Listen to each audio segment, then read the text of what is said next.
Good evening, guys. Topic for today is what is REM sleep? REM sleep stands for rapid eye movement, and unfortunately, for one reason or another, only 20% of our sleep patterns can be taken up by REM.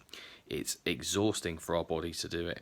Perfect sleep cycle, if you imagine a line, and the first little bit of your sleep goes and you'd find loads and loads and loads of jagged lines, and that's basically on a graph showing you that you're in a deep sleep, and that is REM.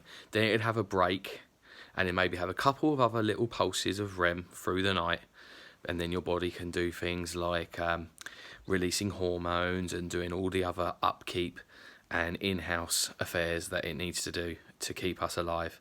And this is why sleep is so important. Then right at the end, you'd have a couple of short bursts again, just to get rid of and defragment any more crap that the REM sleep needs to do. Importantly, why REM sleep does what it does. If you imagine like an update or defragmenting your computer, where it kind of compresses all the files and sorts out all the problems and the bits and pieces that have been going on.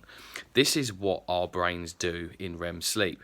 So if you imagine that when you go to bed, you're thinking about things that may have bothered you during the day, say for instance an argument or something with someone at work, and you tell your partner, this person's really annoyed me, and they'll say, don't worry about it, forget about it, sleep on it. But you can't, and you think about it when you go to bed, and then you either think about it metaphorically when you're dreaming, or in real time. So you'd wake up the next day, and no doubt you'd probably either forgotten about that wretched person, or you might certainly be thinking, I don't know why I let it get to me. And that's why it's a wonderful saying that people have said for years, sleep on it. And this is why. Not because they really know what they're saying, sleep on it, but everything normally does seem a little bit better when you're rested, have a sleep, and you need to get these things out.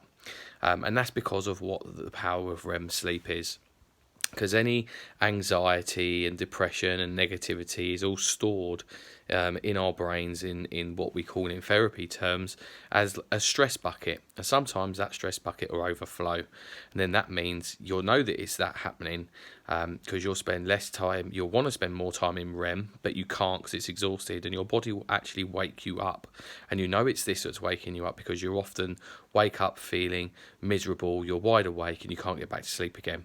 And you know the difference between that, for instance, and just needing a pee or hearing the baby or the dog crying or someone moving around the house, and you go straight back to sleep. So you can see how you get yourself into a vicious cycle.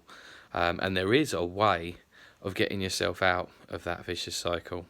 And that we will save for another time. So, importance of sleep. Hope you found it valuable. Good night.